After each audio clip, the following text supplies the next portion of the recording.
너는 내 하나님 여호와께서 명령한 대로 내 부모를 공경하라. 그리하면 내 하나님 여호와가 내게 준 땅에서 내 생명이 길고 복을 누리리라. 살인하지 말지니라. 간음하지 말지니라. 도둑질하지 말지니라. 내 이웃에 대하여 거짓 증거하지 말지니라. 내 이웃의 아내를 탐내지 말지니라. 내 이웃의 집이나 그의 밭이나 그의 남종이나 그의 여종이나 그의 소나 그의 나귀나 내 이웃의 모든 소유를 탐내지 말지니라. 아멘. 오늘 새 오신 분들이 보입니다. 일단은 뒤에 보시면 기다리던 유아가 왔어요. 소리 지르면 놀래서 울 수도 있으니까 환영해 주시고, 뒤에 또 이름이 뭐예요? 대영이 왔습니다. 환영해 주시고. 자, 이제 우리가 10계명에 대해서 지금 이제 계속 말씀을 나누고 있어요. 오늘 이제 세 번째 시간입니다. 10계명은 여러분도 이제 많이 들어보셨을 거예요. 주제를 가지고 두 개로 나눌 수가 있습니다. 하나님과의 관계에서 지켜야 할 계명과 사람과의 관계에서 지켜야 할 계명, 이렇게 두 개로 구분할 수 있습니다. 오늘 우리가 봉독한 말씀은요, 5번째부터 10번째까지의 계명인데요. 이게 사람과의 관계에서 지켜야 할 계명들입니다. 부모를 공경해라, 살인하지 말아라, 간음하지 말아라, 도둑질하지 말아라, 거짓으로 증언하지 말아라, 탐내지 말아라 라는 계명입니다. 여러분, 일단 이 계명들을 듣게 되면 여러분은 어떤 생각이 먼저 드시나요? 아마 이런 생각이 들지 않을까 싶어요. 우리는 다 대부분 이제 부모님을 공경하는 마음을 가지고 있습니다. 또 우리 가운데는 살인자는 없잖아요. 또 뭐 여기 불륜을 저지른 사람도 없겠죠.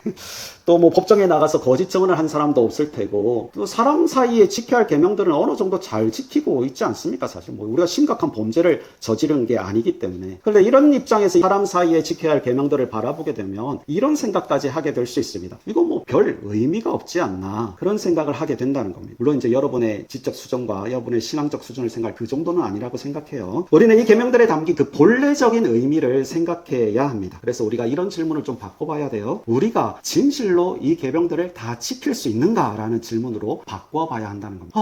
일단은 저 먼저 말씀을 드리면 저는 다 지켜낼 자신이 하나도 없습니다. 저를 돌아보면요, 부모님을 온전히 공경하지 못했던 기억들이 새록새록 떠오릅니다. 돌아가신 이후로는 더 선명하게 기억들이 떠오릅니다. 후회되고 아쉬운 것들이 가슴에 울분으로 남게 돼요. 안 계시니까 뭘 할 수가 없는 거죠. 또 저는 살인한 적은 없지만 누군가를 죽이고 싶은 그 살이를 품은 적이 여러 번 있습니다. 아마 눈이 한번 헷가닥 돌아갔으면 여기 서 있지 못했을 수도 있습니다. 또 뭐 불륜을 저지르진 않았지만 저는 여전히 또 이성 앞에서 연약한 존재라는 것을 솔직하게 고백할 수밖에 없습니다. 또 법정에서 법정에 나가서 뭔가 증언해 본 적은 없지만 살아가면서 나 하나 살고자 거짓말 한 적도 분명히 있습니다. 어린 시절을 돌아보면 또 슬쩍 한 적도 있습니다. 또 가장 또 중요한 것은요, 내 안에서 여전히 탐심이 활발하게 작동하고 있다는 겁니다. 살짝만 삐끗하면 언제 무슨 일을 저지를지 모르겠어요. 그래서 저는 우리가 경계선 위에 서 있다라는 생각을 자주 하게 됩니다. 딱 경계선에 서서 삐끗함이 이쪽으로 넘어가는 거예요. 바른 마음을 가지고 지켜내지 못하면, 정신 차리지 못하면 한순간에 무슨 일을 저지를지 모르는 연약한 존재라는 겁니다. 여러분은 어떤가요? 여러분은 자신 있게 나는 이거 다 지킬 수 있어요, 나는 초월할 수 있어요 라고 말할 수 있는 사람이 없겠죠. 그래서 우리가 이 계명들을 우리 자신들에게 적용하면서 우리가 깨우쳐야 할 교훈들이 있는데요, 방금 말씀드린 것 첫 번째가 바로 이거예요. 우리의 약함을 하나님 앞에 고백해야 됩니다. 계명이 아니더라도 사실 우리에겐 양심이라는 게 있어요. 양심이 있어서 이건 하면 안 된다는 그 사회적인 통념, 또 시대를 흘러오면서 그 우리 가운데 가지게 된 가치관들이 있습니다. 그런데 연약한 인간은 한순간에 잘못된 생각과 잘못된 행동을 할 가능성이 많다는 것입니다. 예를 들면 엄마한테 짜증내지 말아야 하는데 자신도 모르게 감정적으로 엄마한테 말을 하게 될 때가 있습니다. 부모님의 말과 행동이 어느 순간 거슬려 보일 때도 있습니다. 엄마가 뭘 알아? 아빠가 뭘 알아? 아빠는 요즘 시대를 몰라? 엄마는 요즘 시대를 몰라? 라고 말을 하면서 때로는 우리가 부모님을 공경하고 존중하는 게 아니라 때로는 하대하지는 않습니다. 이성으로는 분명히 알고 있어요. 부모님을 공경해야지. 공경하다는 의미가 중하게 여긴다, 무겁게 여긴다는 뜻이에요. 그 본래적인 의미로 생각하면 부모님을 향해서 그렇게 무거운 마음으로 다가가야 되는데 한순간에 우리의 감정 컨트롤을 잃어버리면 부모님 마음에 못 박는 말을 하게 될 때가 있어요. 또 하나 10번째 계명을 한번 생각해 보세요. 21절인데요. 내 이웃의 아내를 탐내지 말지니라. 내 이웃의 집이나 그의 밭이나 그의 남종이나 그의 여종이나 그의 소나 그의 낙이나 내 이웃의 모든 소유를 탐내지 말지. 탐심을 이야기하고 있는데 첫 번째에 나오는 탐내다와 두 번째에 나오는 탐내다가 다른 단어가 사용되고 있습니다. 히브리 성경을 보면 첫 번째 단어가 하마드라는 단어가 사용되고 있는데 둘 다 사실은 뭐 디자인 desire라는 이런 갈망하다 이런 의미를 가지고 있는데 첫 번째 단어가 사용된 용례를 보니까 가장 두드러지게 드러나는 본문이 하나 있어요. 창세기 3장을 보면 하와가 뱀의 유혹에 넘어가게 되지 않습니까? 그때 하와를 설명하는 부분이 이런 부분이 있어요. 여자가 그 나무를 본즉 먹음직도 하고 보암직도 하고 지혜롭게 할 만큼 탐스럽기도 한 나무인지라. 탐스럽대. 그때 사용된 단어가 바로 이 단어예요. 하면 안 된다는 걸 분명히 알아요. 하나님께서 하지 말라고 명령하셨어요. 그런데 내가 하면 안 된다는 것을 알면서도 그거에 온 정신이 다 빼앗겨버린 거예요. 혼이 나가버린 거예요. 그것만 보이는 거예요. 그런 상태입니다. 두 번째 나오는 이 탐내다는 것은 성경에 이 단어로 많이 번역이 되어 있더라고요. 사모하다. 너무 그걸 사모하는 거예요. 너무 기대하는 거예요. 욕심을 내는 거예요. 그거에 대해서. 그런 상태가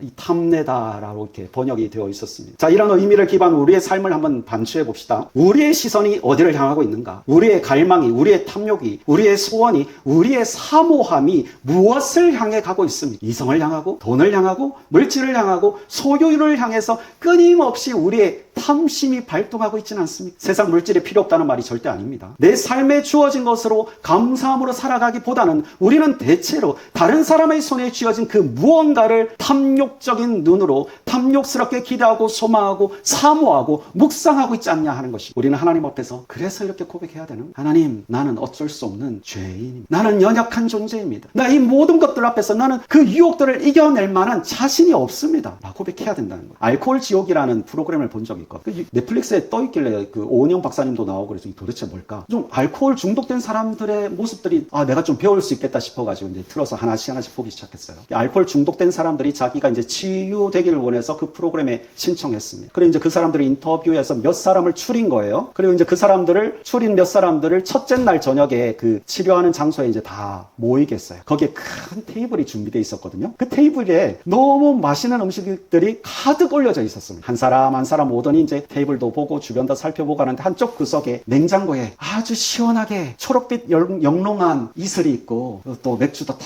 비치가 되어 있고 양주도 비치가 되어 있는 거죠. 그 사람들이 하나둘 다 모였어요. 그 사람들은 그곳에 알코올 중독 치료를 위해서 모인 사람들이에요. 그리고 인터뷰를 했고 자기가 이 프로그램을 통해서 반드시 거듭나겠다는 결심을 가지고 그 프로그램에 왔던 사람이에요. 그러면 배가 고프면 이 프로그램의 취지에 맞게 음식만 딱 끝내야지 했어야 하는데 한 사람이 자신 있게 일어나서 소주를 한 병 가지고 와서 한 사람이 먹기 시작하니까 다른 사람들이 다 먹었어요.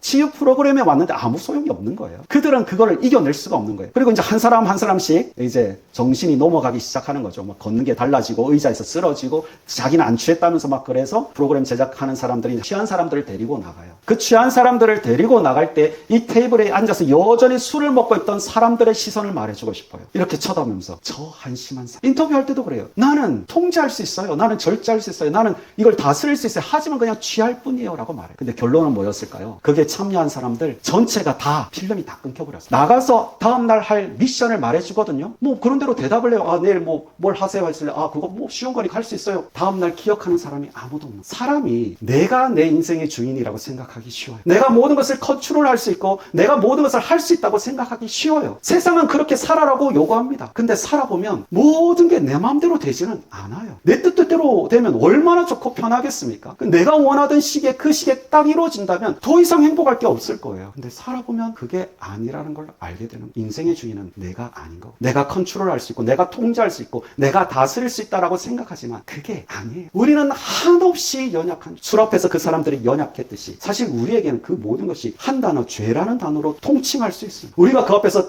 나는 얼마든지 통제할 수 있어. 나는 얼마든지 다스릴 수 있어. 나는 얼마든지 이거 이겨나갈 수 있어 라고 말들을 할 수 있지만 실제 그 상황에 빠지게 되면 그 누구도 이겨낼 수 있는 사람 없을걸. 수많은 거룩한 목회자들이 왜 그렇게들 넘어질까? 저는 이게 늘 고민이었거든요. 저의 결론은 이거예요. 자기는 이겨낼 수 있다고 착각해서. 얼마 전에 전병훈 목사님 책을 좀 봤어요. 옛날 책을 끝내주잖아. 천부할께서 보는데 그 내용 중에 한 부분이 있더라고. 정말 그 넘어진 사람들을 신랄하게 판하는 내용이 있더라고요. 근데 그분이 넘어졌잖아. 누구도 장담할 수 있는 사람이 없는 거예요. 저 포함해서. 나는 연약한 이 10계명 말씀 앞에서 내가 뭐 어느 정도 지키는 것 같지? 그러나 한순간에 나는 넘어질 수 있는 존재라는 사실을 잊지 마시기 바랍니다. 하나님 앞에서 나는 연약 사람입니다. 고백하는 사람이 되어야 한다는 거예요. 그래서 두 번째는 하나님의 은혜를 구해야 된다는 겁니다. 내가 연약하기 때문에 하나님의 은혜가 있어야 살 수 있는 거예요. 마태복음 22장 37절에서 40절을 보면 계명에 대해서 예수님께서 이렇게 말씀하셨습니다. 예수께서 이르시되 내 마음을 다하고 목숨을 다하고 뜻을 다하여 주 너의 하나님을 사랑하라 하셨으니 이것이 크고 첫째 되는 계명이요 둘째도 그와 같으니 내 이웃을 내 자신과 같이 사랑하라 하셨습니다. 사람에 대한 계명을 예수님께서는 내 이웃을 너 자신같이 사랑하라 이렇게 요약을 해주세요. 사람이 다른 사람을 나처럼 사랑할 수 있나요? 가장 결정적인 순간이 오면 우리는 대체로 이기적인 생존 본능이 발동할 겁니다. 부모를 할지라도 나 혼자 살려고 다들 그렇지 않나? 사도 바울은 그래서 로마서 13장에서 이렇게 계명들에 대해서 말을 합니다. 피차 사랑의 빚 외에는 아무에게든지 아무 빚도 지지 말라. 남을 사랑하는 자는 율법을 다 이루었느니라. 가늠하지 말라, 살인하지 말라, 도둑질하지 말라, 탐내지 말라 한 것과 그 외에 다른 계명이 있을지라도 내 이웃을 내 자신과 같이 사랑하라신 그 말씀 가운데 다 들었느니라. 사랑은 이웃에게 악을 행하지 아니하나니 그러므로 사랑은 율법의 완성이니. 이 하나하나 지켜내는 게 힘들긴 하지만 가장 핵심은 사랑이 있어야 된다. 근데 그러면 여러분 이 사랑이 내가 이웃을 사랑해야지, 내가 이 공동체를 사랑해야지, 내가 우리 청년부를 사랑해야지라는 그런 의지와 결단으로 사랑이 되던가요? 될걸요. 내가 하나님께서 나에게 맡기신 이 중고등부 아이들을 사랑해야지, 그게 내가 의지로 되던가요? 하나님의 마음을 주셔야 가는. 가장 우리가 그 사랑을 배울 수 있는 곳이 어디입니까? 예수 그리스도의 십자가였습니다. 아무것도 아닌 나를 위해서 하나님께서 예수 그리스도를 보내주시고 예수 그리스도께서 나의 죄를 대신해서 십자가에서 죽으시고 3일 만에 다시 살아나셨습니다. 우리가 진정한 사랑을 배울 수 있는 곳은 예수 그리스도밖에 없습니다. 이 땅에 많은 사람들이 있지만 이 계명들을 온전히 지킨 사람이 있을까요? 없어요. 그런데 유일한 한 분, 온전히 하나님이시고 온전히 사람이신 예수님만이 그 율법을 온전히 완성하시고 그 결정체로 사랑을 보여주셨습니다. 우리가 이웃에게 피해를 주지 않는 것, 그것은 단순하게 피상적인 율법의 순종입니다. 사랑과의 관계에서 주신 이 계명들을 지켜내는 방법은 나의 힘이 아니라 예수 그리스도께서 십자가에서 보여주신 그 은혜를 기억하고 하나님께서 베풀어 주신 구원의 손길을 감격해서 내 이웃을 바라보는 거예요. 나를 구원하시는, 나를 위해서 십자가를 지신 예수님을 기억하면 다른 사람을 향해서 긍휼의 마음을 품을 수밖에 없는 거예요. 이게 복음의 능력. 여러분 혹시 손양원 목사님에 대한 이야기를 들어보셨는지 모르고 여수에서 그 나병 환자들을 돌보시던 분이 1940년대 신사참배에 반대해서 구금되셨습니다. 그리고 1948년도에 그 여순 사건이 일어났을 때 사랑하는 두 아들을 장남 차남을 잃게 돼요. 근데 그때 그 아들을 죽인 사람이 있었습니다. 안재선이라는 사람. 이 손양원 목사님이 하나님의 사랑에 완전히 충만해 이 안재선이라는 사람을 양자로 입양, 그 사람을 키우네. 그 사람을, 여러분 그게 가능한 일입니다. 이 세상에서는 절대로 일어날 수 없는 일. 근데 손양원 목사님이 그렇게 하나님의 사랑의 은혜를 입으니 예수 그리스도의 그 사랑을 알게 되고 감격하게 된, 비록 내 아들을 죽인 원수라 할지라도 저 사람이 아니라 그 속에 죄 때문인 것을 인정하고 그 사람을 사랑으로 품어낸 거예요. 저는 상상을 할 수가 없습니다. 눈앞에 보일 때마다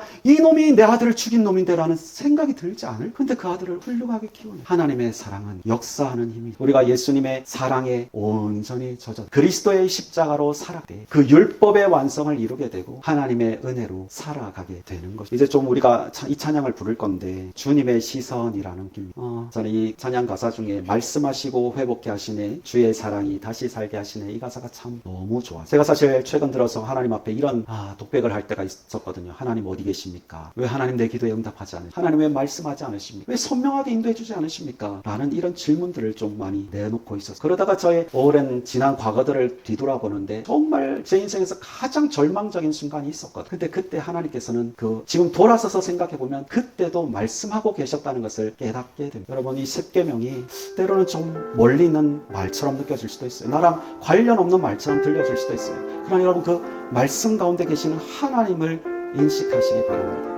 여전히 말씀하시는 하나님, 여전히 다가오시는 하나님, 여전히 나의 회복을 위해서 애쓰시는 하나님, 나를 다시 살려내기를 소망하시는 하나님의 그 손길을 느끼는 그런 한 주가 되기를 주님의 이름으로 축복합니다.